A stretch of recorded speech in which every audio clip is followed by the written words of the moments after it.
മക്കളെ, നിങ്ങളുടെ ഒരു അവസ്ഥ ഞാനിപ്പോൾ പറഞ്ഞുതരാം. അത് ഏതാണ്ട് ഇതുപോലെയാണ്. നിങ്ങളൊരു കിണറ്റിൽ വീണു. ആക്ച്വലി വീണു എന്ന് വിചാരിക്കാം. ആ കിണറ്റിൻ്റെ പ്രത്യേകത, വെള്ളം ഇങ്ങനെ കയറി വന്നുകൊണ്ടിരിക്കും.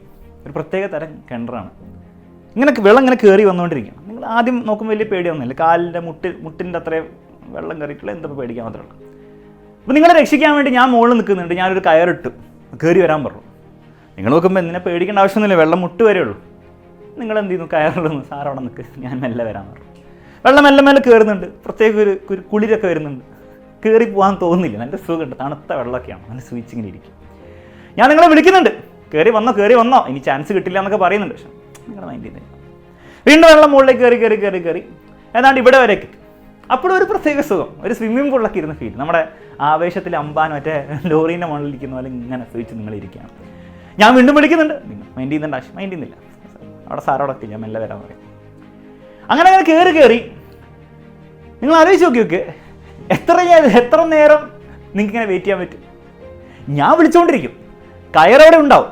പക്ഷെ നിങ്ങൾക്കറിയാം, ഒരു പോയിന്റ് കഴിയുമ്പോൾ കയറും ഉണ്ടാവും, ഞാൻ വിളിച്ചുകൊണ്ടിരിക്കുന്നുണ്ടാവും. നിങ്ങൾക്ക് ചിലപ്പോൾ കയറാൻ ആഗ്രഹം ഉണ്ടാവും. പക്ഷെ ഒരു പോയിന്റ് കഴിഞ്ഞാൽ നിങ്ങൾക്കറിയാം, നിങ്ങൾ എത്ര ശ്രമിച്ചിട്ടും കാര്യമില്ല, കാരണം എല്ലാം തീർന്നുണ്ടാവും. ഇത് ലിറ്ററലി എടുക്കണ്ട, ഇത് ജസ്റ്റ് മനസ്സിലാക്കാൻ വേണ്ടിയിട്ട് ഒരു കാര്യം പറഞ്ഞതാണ്. ഇനി ഇതിൽ നിങ്ങളുടെ ഇപ്പോഴത്തെ അവസ്ഥ, വെള്ളം ഇവിടെ എത്തിയിട്ടില്ല ഭാഗ്യത്തിന്. പക്ഷെ വെള്ളം ഇവിടെയല്ല, വെള്ളം ഏതാണ്ട് ഇവിടെ എത്തിയിട്ടുണ്ട്. അതായത് നിങ്ങൾ ക്രിട്ടിക്കൽ സ്റ്റേജിനാണ് ഇപ്പോൾ ഉള്ളത്. ഇനിയും നിങ്ങൾ ആ കയർ പിടിച്ച് കയറാൻ ശ്രമിച്ചില്ലെങ്കിൽ പണി പാടും. ഓക്കെ, ഇനി ഇത് നമ്മുടെ ശരിക്കത്തെ കാര്യത്തിലേക്ക് കൊണ്ടുവരാം. മക്കളെ, നിങ്ങൾക്കറിയാം, നമ്മൾ നാളെ ഒരു സ്റ്റഡി ചാലഞ്ച് വെച്ചിട്ടുണ്ട്. ആ സ്റ്റഡി ചാലഞ്ചിൻ്റെ ടൈമും കാര്യങ്ങളും ഇവിടെ എഴുതി വരും. അതിൽ എല്ലാവരും പങ്കെടുക്കണം എന്നൊക്കെ നമ്മൾ നിർബന്ധിക്കുകയാണ്. അത് വരണം, ലൈക്ക് ചെയ്യണം എന്നൊക്കെയാണ് പറയുക.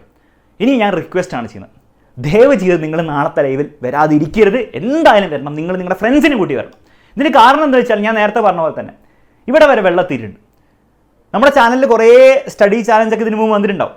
അതിൽ പല ചാലഞ്ചിലും നിങ്ങൾ ലൈവിലൊക്കെ വന്നിട്ട് കമൻറ്റ് ബോക്സിൽ അവസാനം കമൻറ്റ് ഇട്ടിട്ടായിരിക്കും പോയത് സ്റ്റഡി ചാലഞ്ച് അക്സെപ്റ്റഡ് എന്ന്. പക്ഷെ അത് തീർത്തിട്ടുണ്ടോ? നിങ്ങൾ തീർക്കാത്തവർ എത്ര പേരുണ്ട്? ഒന്ന് കമൻറ്റ് ബോക്സിൽ കമൻറ്റും ചെയ്യാം. എനിക്ക് ഉറപ്പാണ്, ഒരു 90% കുട്ടികളും അതിന് ചലഞ്ച് എക്സ്പെക്ട് ചെയ്തു, പക്ഷെ തീർക്കാൻ പറ്റില്ല.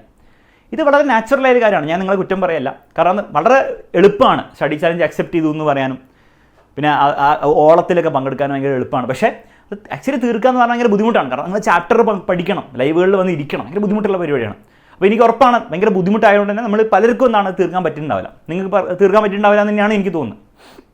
പക്ഷേ ഞാൻ വീണ്ടും ആവർത്തിക്കുകയാണ്, ഇതുവരെ കുഴപ്പമില്ലായിരുന്നു, അത്യാവശ്യം സുഖിച്ചിരിക്കുകയായിരുന്നു. ഇനി അങ്ങോട്ട് അങ്ങനെയല്ല. ഇനി അങ്ങോട്ട് വെള്ളം ഇവിടെ എത്തിയിട്ടുണ്ട്. എൻ്റെ അർത്ഥം എന്താണ്? എൻ്റെ അർത്ഥം ക്രിസ്മസ് എക്സാം നീ ഒരാഴ്ച ബാക്കിയുള്ളൂ. ആ ഒരാഴ്ച നിങ്ങൾ പഠിക്കുന്നില്ല എന്ന് നിങ്ങൾ തീരുമാനിച്ചു കഴിഞ്ഞാൽ എന്തായാലും ക്രിസ്മസ് എക്സാമിൻ്റെ ദിവസങ്ങളിലും പഠനം അവസ്ഥയായിരിക്കും. കാരണം നിങ്ങൾക്കറിയാം പഠിച്ചിട്ട് വലിയ കാര്യമില്ല. പിന്നെ ആകെ ജാനുവരി ഫെബ്രുവരി സമയമുള്ളൂ. ആ സമയത്ത് നിങ്ങൾ ആലോചിച്ച് നോക്കി, നിങ്ങൾ ഇപ്പോഴും നിങ്ങൾ പഠിക്കുന്നില്ല എങ്കിൽ ജാനുവരി ഫെബ്രുവരി എന്ന് പറഞ്ഞാൽ 2 മാസം കൊണ്ട് നിങ്ങൾ എന്തൊക്കെ ചെയ്യേണ്ടി വരും? ഫസ്റ്റ് മുതൽ പഠിക്കേണ്ടി വരും, ക്രിസ്മസ് എക്സാമിൻ്റെ പോർഷൻസ് പഠിക്കേണ്ടി വരും, അതിനുശേഷം സ്കൂളിൽ എടുക്കുന്ന ചാപ്റ്റർ പഠിക്കേണ്ടി വരും. ഇതുകൂടാതെ എല്ലാം കൂടി റിവൈസ് ചെയ്യേണ്ടി വരും. നല്ല മാർക്ക് കിട്ടണമെങ്കിൽ പ്രീവിയസ് ഇയർ ക്വസ്റ്റ്യൻസും പ്രാക്ടീസ് ചെയ്യണം. ഇത്രയും കാര്യങ്ങൾ നിങ്ങൾ 2 മാസം കൊണ്ട് ചെയ്യുമോ?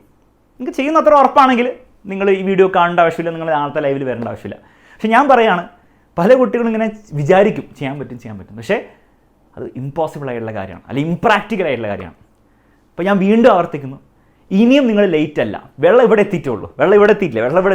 ഇനിയും നിങ്ങൾ ആ കയറ് പിടിച്ച് കയറാൻ റെഡിയാണെങ്കിൽ, ഞാൻ മാത്രമല്ല എക്സാമിനറിൻ്റെ കംപ്ലീറ്റ് ടീം നിങ്ങളെ ഫുൾ പവറിൽ വലിച്ച് കയറ്റാൻ വേണ്ടി ഞങ്ങൾ എല്ലാ രീതിയിലും ശ്രമിക്കുന്നതായിരിക്കും. നിങ്ങൾ റെഡിയാണെങ്കിൽ നമ്മളെ വലിച്ച് മുകളിൽ കയറുകയും ചെയ്യും. അപ്പോൾ നാളത്തെ സ്റ്റഡി ചാലഞ്ചിൽ ഒരു സംശയമില്ലാതെ, മക്കളെ ഞാൻ വീണ്ടും റിക്വസ്റ്റ് ചെയ്യാണ്, ഒരു സംശയമില്ലാണ്ട് ചാടിക്കയറി വന്നോളൂ. ഒന്നും പഠിച്ചില്ലെങ്കിൽ പോലും നിങ്ങൾ ചാടിക്കയറി വന്നോളൂ. നിങ്ങൾക്കുള്ള സൊല്യൂഷൻ അവിടെ ഉണ്ടാവും. ഈ ക്രിസ്മസ് എക്സാം മാത്രമല്ല, അതിനുശേഷമുള്ള പബ്ലിക് എക്സാമിന് അടിപൊളി മാർക്ക് നേടാനുള്ള എല്ലാ കാര്യങ്ങളും ആ നാളത്തെ ലൈവിൽ പറഞ്ഞു തരുന്നതായിരിക്കും. ഒരു കാരണവശാലും നിങ്ങളത് മിസ് ചെയ്യരുത്. വീണ്ടും ഒരു റിക്വസ്റ്റാണ്, ലിങ്കൊക്കെ താഴെ ഡിസ്ക്രിപ്ഷനിൽ കൊടുത്തിട്ടുണ്ട്. അതൊക്കെ കയറി ഇപ്പോൾ തന്നെ ലൈക്ക് ചെയ്യുക, മാക്സിമം ഫ്രണ്ട്സിനെ അറിയിക്കുക. ലൈവിൽ നമുക്ക് കാണാം, ബാക്കിയുള്ള കാര്യങ്ങൾ അവിടെ സംസാരിക്കാം.